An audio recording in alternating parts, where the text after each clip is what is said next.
অথচ গাজীপুরে কোনো রেলের স্টপেজ নাই। কেন তোমরা আন্দোলন করো না, কেন দাবি জানাও না? ওখানে মৌসাকে এক স্টেশন বানায় রাখছে, একটা ট্রেনও থামে না আল্লাহর ওয়াস্তে।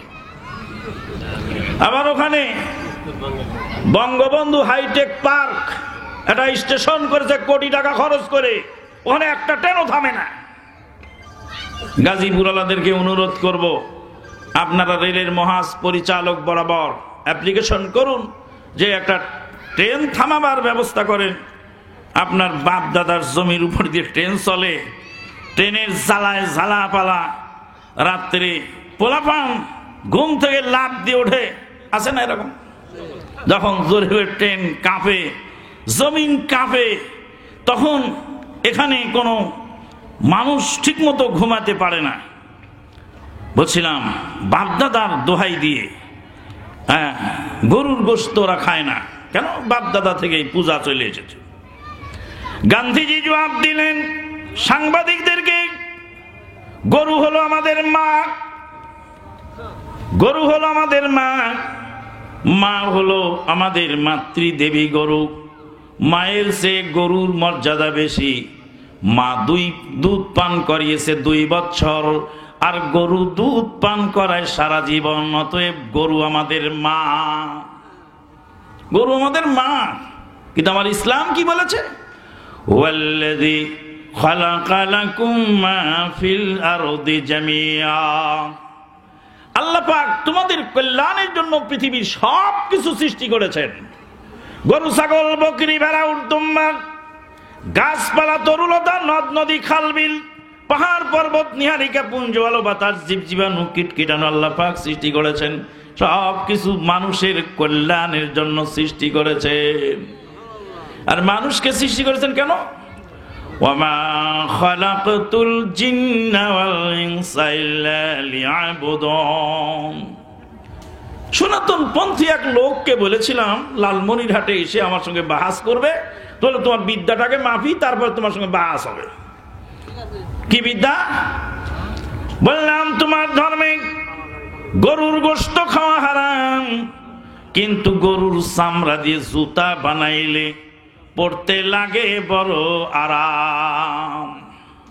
গোশতের দোকানে গিয়ে গরুর গোশত, ছাগলের গোশত পার্থক্য খোঁজো, কিন্তু কোনদিন জীবনে জুতার দোকানে একবার জিজ্ঞেস করলা না জুতাটা গরুর চামড়া না ছাগলের চামড়া?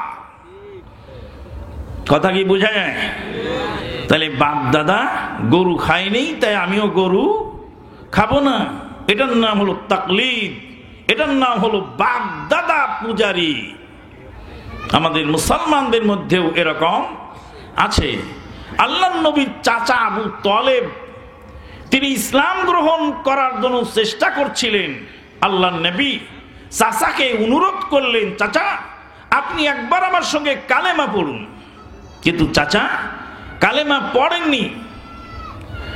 আবু তালেব বললেন, আলা দীন আব্দুল মুত্তালিব, আব্দুল মুত্তালিবের ধর্মের উপর আমি মরতে চাই। আল্লাহ নবীর চাচা ইন্তেকাল করলেন, নবী চিন্তিত হলেন। নবীর হৃদয়ে ফিরে যায় আপন চাচা। হাসরের ময়দানে আগুনের উপরে চাচাকে দাঁড় করিয়ে দেওয়া হবে। আগুনের হিটে নবীর চাচার মগজগুলি গলে গলে পড়তে থাকবে। বিশ্ব নবী স্বয়ং চাচার দুর্গতি দেখতে পাবেন, কিন্তু চাচার জন্য কিছুই করবার থাকবে না। চাচার জন্য নবী কোনো উপকার করতে পারবেন না। আল্লাহর নবী চিন্তিত হলেন। আল্লাহ পাক আয়াত নাযিল করলেন, ইন্নাকা লা তাহদি মান আহবাব ওয়ালাকিন্নাল্লাহা ইয়াহদি মান ইয়াশাউ ওয়া হুয়া আ'লামু বিল মুহতাদিন।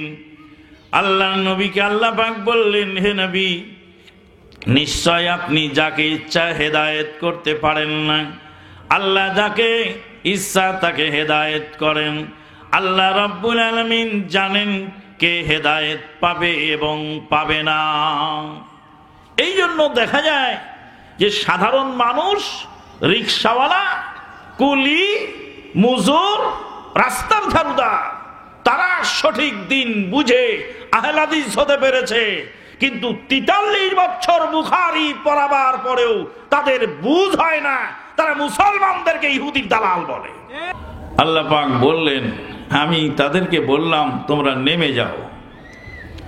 ফাইম্মা ইয়াতিয়ান্নাকুম মিন্নি হুদা, আসমানের আদম, আসমান থেকে জমিনে নেমে যাও।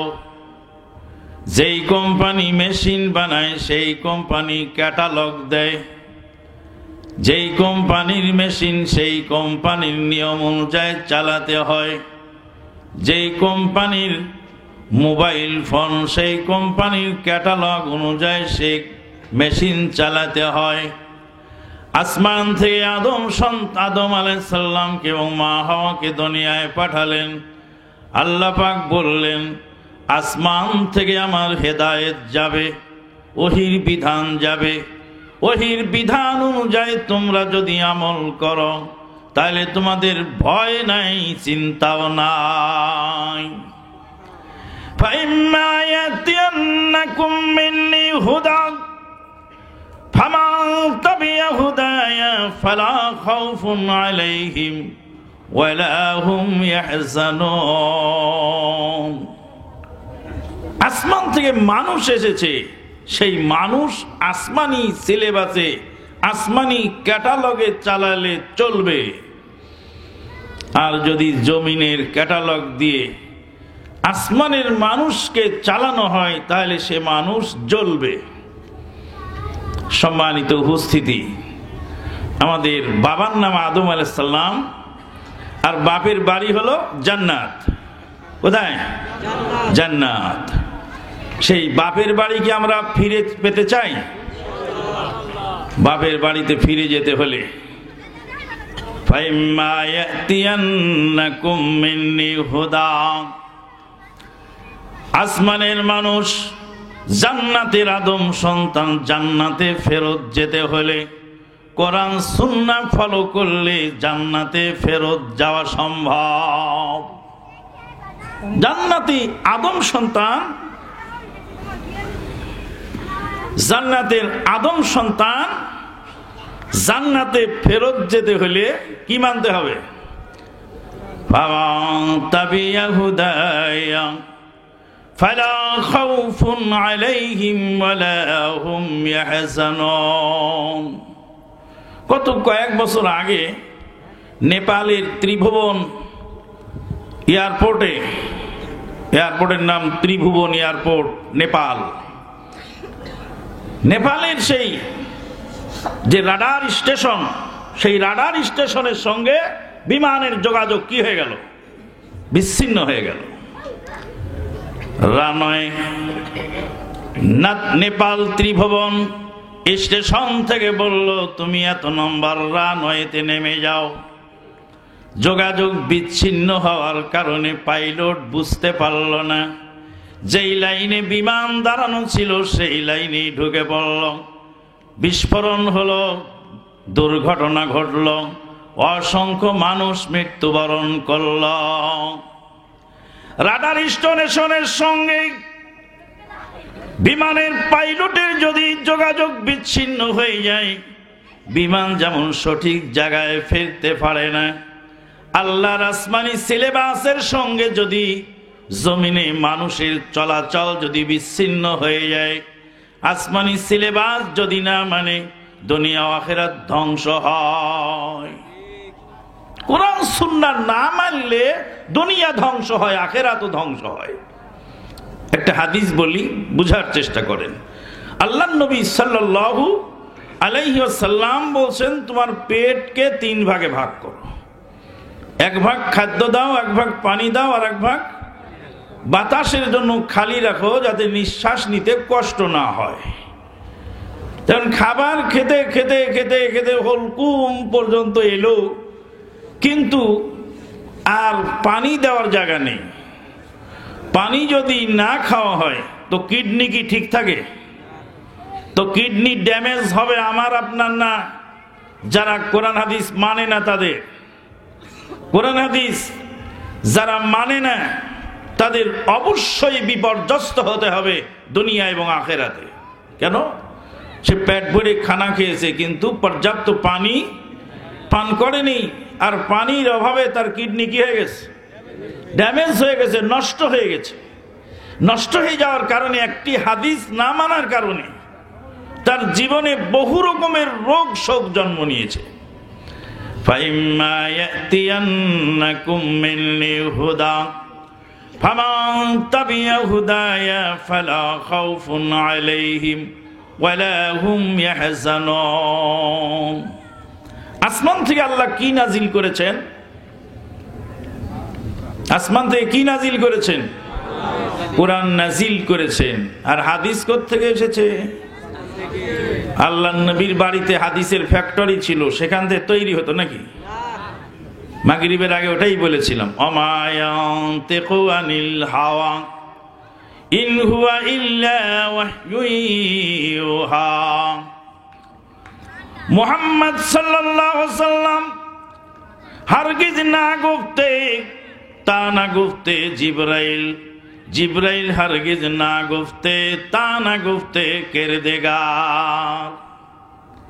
আল্লাহর নবী কোনো কথা বলেন না যতক্ষণ পর্যন্ত জিবরিল আমিন ওহী নিয়ে না আসেন। জিবরিল আমিন ওহী নিয়ে আসেন না যতক্ষণ পর্যন্ত আল্লাহ তাকে আদেশ না করেন। তাহলে কোরআন এবং হাদিস দুইটা কোথা থেকে এসেছে? আসমান থেকে এসেছে। একটা হলো ওয়াহিয়ে মাতলু, আর একটা ওয়াহিয়ে গায়রে মাতলু। আমাদের দেশের এক শ্রেণীর বেঈমান যারা নিজেদেরকে আহলে কোরআন দাবি করে, ওরা কাফের কাফের কাফের। কোরআন মানবো, হাদিস মানবো না। কাদিয়ানীরা শেষ নবীকে না মানার কারণে যদি কাফের হয়, আর এরা যে সমস্ত নবী এবং রাসূলদেরকে অমান্য করে, এরা কাফের হবে না কেন? তারা নাম দিয়েছে আহলে কোরআন। কি নাম দিয়েছে? আহলে কোরআন। কোরআন মানে না, হাদিসও মানে না।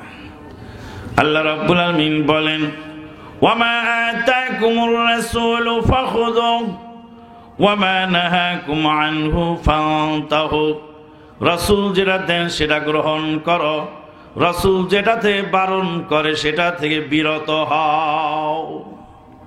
তাহলে যদি এই আয়াতটা মানতো, তারা কোরআন যে মানার দাবি করছে, তারা যদি এই একটি আয়াত মানতো, রাসূল যা দেয় গ্রহণ করো, রাসূল যেটা থেকে নিষেধ করে সেটাতে বিরত হও, তাহলে তো আর আহলে কোরআন হওয়ার কোনো সুযোগ ছিল না। এক বেয়াদব গেছে হজ করতে, সে নিজে বলে হাদিস থাকতে আবার কোরআন মানবো কেন? তো বললাম যে কোরআনে তো আল্লাহ বলছেন মুহাল্লিকিনা রুসাকুম ওয়া মুকাসসিরিন। আল্লাহ পাক বলছেন হজ শেষে হয় তোমার মাথা মুন্ডায় ফেলবে অথবা চুল সেটে ছোট করবে। আমাদের সভাপতি বসে আছেন ভাই রায়হান সাহেব, উনি হজ কাফেলা চালান। প্রতি বছর হাজার হাজার হাজি এবং উমরাকারী ওনার সঙ্গে যাতায়াত করেন। তাহলে উমরার যে হজের যে নিয়ম সেটা হলো পুরুষেরা মাথা মুন্ডাবে অথবা চুল ছোট করবে, এটা হলো কোরআনের নির্দেশ। কিন্তু মহিলারা কি করবে? কোরআনে কি তা আছে? মুহাল্লিকিনা রুসাকুম ওয়া মুকাসসিরিন, তোমাদের চুলকে মুন্ডন করো অথবা চুলকে ছেঁটে ছোট করে ফেলো। হাদিসে এসেছে মহিলারা চুল মুন্ডাবে না, মহিলারা চুল ছাঁটবে না। মহিলাদের চুলের অগ্রভাগ আগা কাদরু উন্মুলা, এক আঙ্গুলের এক পোর পরিমাণ কেটে ছোট করে ফেললেই দ্যাট ইজ এনাফ। মহিলাদের চুলের আগা এক পোর কাটতে হবে, এটা কোথায় আছে? হাদিসে আছে।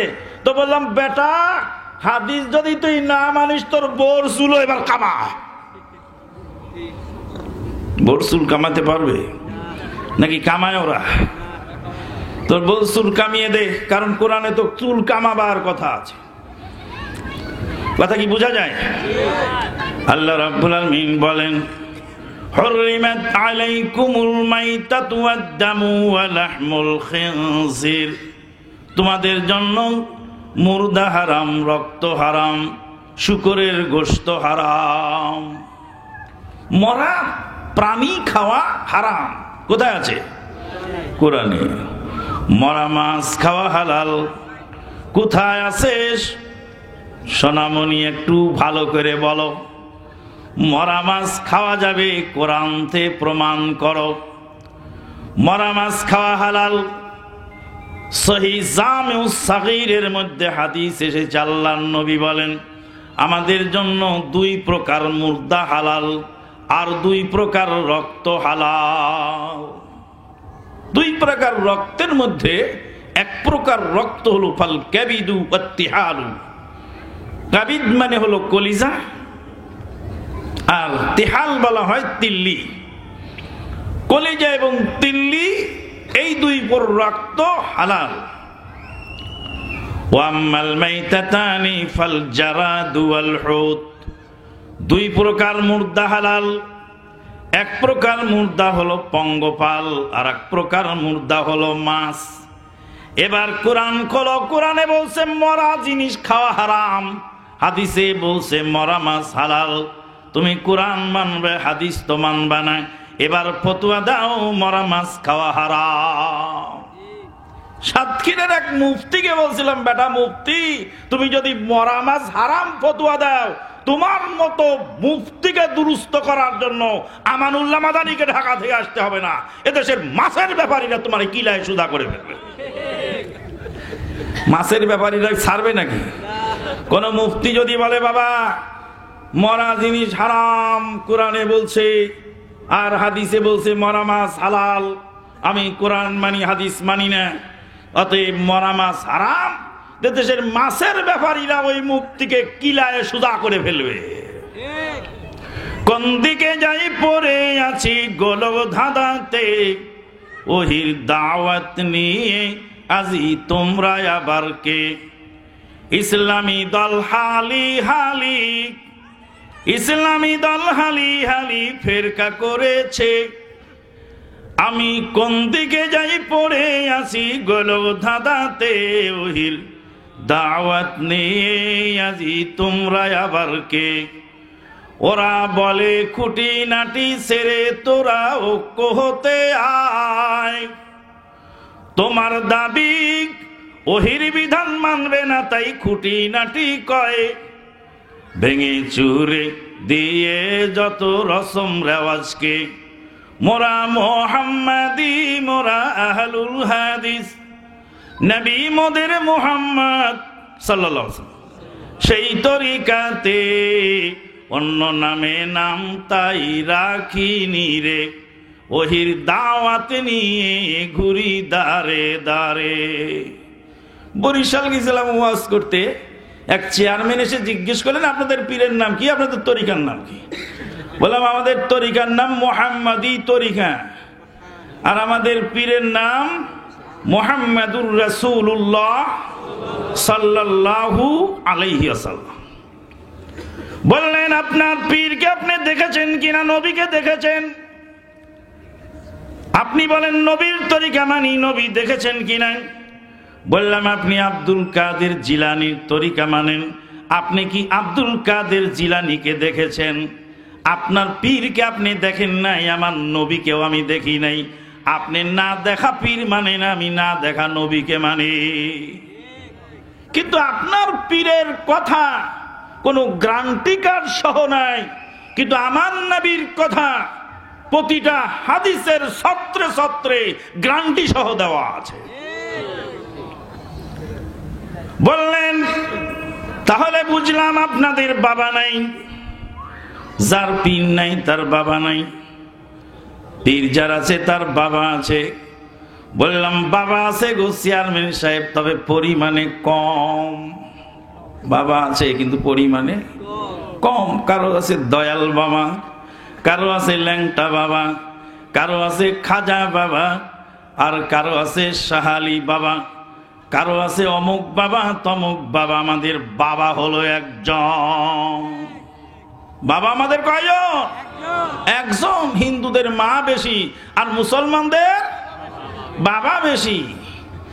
মা কালী মা গঙ্গা, মা সরস্বতী, মা ভগবতী, মা লক্ষ্মী রানী, এরকম অনেক মা আছে।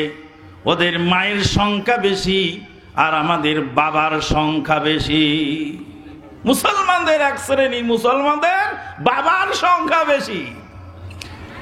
মা বেশি হলে কি সমস্যা আছে নাকি? এক বাবা কয়জন মা রাখতে পারে একসঙ্গে? 4 জন। আর তালাক দেওয়ার পরে যদি রাখে, মানে একজনকে তালাক দিল আর একজন চেঞ্জ করে নিল, এইভাবে চেঞ্জ করে 4 জনের পরিবর্তে আরো বেশি সংখ্যাও রাখতে পারে। কিন্তু এক মা কয়জন বাবা রাখতে পারে? একজন বাবার বেশি এক মার রাখার কোনো সুযোগ নেই। তাহলে বাবা বেশি হওয়ার সমস্যা, মা বেশি হওয়ার সমস্যা কোনটা? বাবা বেশি হওয়ার সমস্যা। বলছিলাম কোরআন এবং সহিহ সুন্নাহ মানতে হবে, আসমানি মানুষ, আসমানি সিলেবাস ফলো করতে হবে। কিন্তু এখানে মানতে বাধা দেয় কে? বাধা দেয় 4 শ্রেণীর বাধা আপনার সামনে আসে। কয় শ্রেণীর? 1 শ্রেণীর। আউযু বিল্লাহি মিনাশ শাইতানির রাজিম।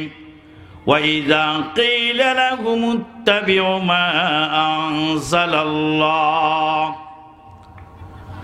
قَالُوا بَلْ نَتَّبِعُ مَا أَلْفَيْنَا عَلَيْهِ آبَاءَنَا أَوَلَوْ كَانَ آبَاؤُهُمْ لَا يَعْقِلُونَ شَيْئًا وَلَا يَهْتَدُونَ। আল্লাহ পাক বলছেন, যখন মক্কার কাফেরদেরকে বলা হতো ইত্তাবিউ মা আনজালাল্লাহ, আল্লাহ যা নাজিল করেছেন এটা মানো। ক্বালু বাল নাত্তাবিউ মা আলফাইনা আলাইহি আবাআনা, তারা বলতো আমাদের বাপ দাদা থেকে যা পেয়েছি তা মানব। আওয়ালাউ কানা আবাউহুম লা ইয়াকিলুনা শাইয়্যান ওয়া লা ইয়াহতাদুন, তাদের বাপ দাদা বুঝুক আর না বুঝুক, বাপ দাদারই অনুসরণ তারা করে। বাপ দাদার অনুসরণের কারণে সনাতন ধর্মের লক্ষ লক্ষ কোটি কোটি মানুষ এই মূর্তির পূজা করে, গরুর গোবর খায়, গরুর চুনা খায়, গরুর পেশাব খায়। Doctor, master, professor, barrister, lawyer, পণ্ডিত, মহাপণ্ডিত আছে। ভারত গুরু গান্ধীজিকে জিজ্ঞেস করা হয়েছিল, সাংবাদিকেরা গান্ধীজিকে জিজ্ঞেস করেছিলেন, গান্ধী গরু খাও কেন, গরুর পূজা কেন করো, গরু খাও না কেন? গরু আমাদের খাদ্য, গরু আমাদের সুস্বাদু খাবার, গরু আমাদের কি খাবার, আমরা ওটা খাই। ওর গোশত, ওর হাড্ডি, ওর মগজ, ওর পায়ের নলা পর্যন্ত নিহারি বানায় খাই, ওর চামড়া, ওর ভুঁড়ি নাড়ি সব আমরা খাই, এটা আমাদের সুস্বাদু খাবার। আল্লাহ রাব্বুল আলামিন বলেন, হুয়াল্লাযী খালাকা লাকুম মা ফিল আরদি জামিআ। এই যে রেলগাড়ি যায় গাজীপুর, আলাদের ডিস্টার্ব করে না? বাড়িঘর চন্দ্র বিল্ডিং সব কাঁপে। তোমাদের বাপ দাদার মাটির উপর দিয়ে রেলগাড়ি চলে, অথচ গাজীপুরে কোনো রেলের স্টপেজ নাই। কেন তোমরা আন্দোলন করো না? কেন দাবি জানাও না? ওখানে মৌসাকে এক স্টেশন বানায় রাখছে, একটা ট্রেনও থামে না আল্লাহর ওয়াস্তে। আবার ওখানে বঙ্গবন্ধু হাইটেক পার্ক একটা স্টেশন করেছে কোটি টাকা খরচ করে, ওখানে একটা ট্রেনও থামে না। গাজীপুর আলাদেরকে অনুরোধ করব, আপনারা রেলের মহাজ পরিচালক বরাবর অ্যাপ্লিকেশন করুন যে একটা ট্রেন থামাবার ব্যবস্থা করেন। আপনার বাপ দাদার জমির উপর দিয়ে ট্রেন চলে, ট্রেনের জ্বালায় জ্বালা পালা, রাত্রে পোলাপান ঘুম থেকে লাফ দিয়ে ওঠে, আছে না এরকম? যখন জোরে ট্রেন কাঁপে, জমিন কাঁপে, তখন এখানে কোনো মানুষ ঠিক মতো ঘুমাতে পারে না। বলছিলাম বাপদাদার দোহাই দিয়ে গরুর গোশত ওরা খায় না কেন? বাপদাদা থেকে পূজা চলে এসেছে। গান্ধীজি জবাব দিলেন সাংবাদিকদেরকে, গরু হলো আমাদের মা, গরু হলো আমাদের মা, মা হলো আমাদের মাতৃদেবী গরু। মায়ের চেয়ে গরুর মর্যাদা বেশি। মা দুধ পান করিয়েছে 2 বছর, আর গরু দুধ পান করায় সারা জীবন। অতএব গরু আমাদের মা, গরু আমাদের মা। কিন্তু আমার ইসলাম কি বলেছে? ওয়াল্লাযী খালাকা লাকুম মা ফিল আরদি জামিআ। আল্লাহ পাক তোমাদের কল্যাণের জন্য পৃথিবীর সব কিছু সৃষ্টি করেছেন। গরু, ছাগল, বকরি, ভেড়া, উট, দুম্বা, গাছপালা, তরুলতা, নদ নদী, খালবিল, পাহাড় পর্বত, নিহারিকা, পুঞ্জ, আলো বাতাস, জীবজীবাণু, কীটকীটাণু আল্লাহ পাক সৃষ্টি করেছেন। সব কিছু মানুষের কল্যাণের জন্য সৃষ্টি করেছেন। আর মানুষকে সৃষ্টি করেছেন কেন? ওয়ামা খালাকতুল জিন্না ওয়াল ইনসা ইল্লা লিয়াবুদুন। সনাতন পন্থী এক লোককে বলেছিলাম লালমনিরহাটে এসে আমার সঙ্গে বাহাস করবে, তাহলে তোমার বিদ্যাটাকে মাফি, তারপর তোমার সঙ্গে বাহাস হবে। কি বিদ্যা? বললাম তোমার ধর্মে গরুর গোশত খাওয়া হারাম, কিন্তু গরুর চামড়া দিয়ে জুতা বানাইলে পড়তে লাগে বড় আরাম। গোশতের দোকানে গিয়ে গরুর গোশত, ছাগলের গোশত পার্থক্য খোঁজো, কিন্তু কোনদিন জীবনে জুতার দোকানে একবার জিজ্ঞেস করলা না জুতাটা গরুর চামড়া না ছাগলের চামড়া? কথা কি বোঝা যায়? তাহলে বাপ দাদা গরু খায়নি, তাই আমিও গরু খাবো না। এটার নাম হলো তাকলিদ, এটার নাম হলো বাপ দাদা পূজারি। আমাদের মুসলমানদের মধ্যেও এরকম আছে। আল্লাহর নবীর চাচা আবু তালেব, তিনি ইসলাম গ্রহণ করার জন্য চেষ্টা করছিলেন। আল্লাহর নবী চাচাকে অনুরোধ করলেন, চাচা আপনি একবার আমার সঙ্গে কালেমা পড়ুন। কিন্তু চাচা কালেমা পড়েননি। আবু তালেব বললেন, আলা দীন আব্দুল মুত্তালিব, আব্দুল মুত্তালিবের ধর্মের উপর আমি মরতে চাই। আল্লাহর নবীর চাচা ইন্তেকাল করলেন। নবী চিন্তিত হলেন, নবীর হৃদয় ফেটে যায় আপন চাচা। হাসরের ময়দানে আগুনের উপরে চাচাকে দাঁড় করিয়ে দেওয়া হবে। আগুনের হিটে নবীর চাচার মগজগুলি গলে গলে পড়তে থাকবে। বিশ্ব নবী স্বয়ং চাচার দুর্গতি দেখতে পাবেন, কিন্তু চাচার জন্য কিছুই করবার থাকবে না। চাচার জন্য নবী কোনো উপকার করতে পারবেন না। আল্লাহর নবী চিন্তিত হলেন। আল্লাহ পাক আয়াত নাযিল করলেন, ইন্নাকা লা তাহদি মান আহবাব ওয়ালাকিন্নাল্লাহা ইয়াহদি মান ইয়াশাউ ওয়া হুয়া আ'লামু বিল মুহতাদিন। আল্লাহর নবীকে আল্লাহ পাক বললেন, হে নবী, নিশ্চয় আপনি যাকে ইচ্ছা হেদায়েত করতে পারেন না। আল্লাহ যাকে ইচ্ছা তাকে হেদায়েত করেন। আল্লাহ রাব্বুল আলামিন জানেন কে হেদায়েত পাবে এবং পাবে না।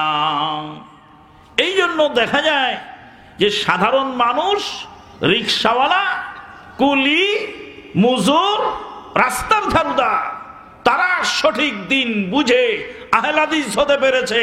কিন্তু 43 বছর বুখারী পড়াবার পরেও তাদের বুঝ হয় না। তারা মুসলমানদেরকে ইহুদির দালাল বলে।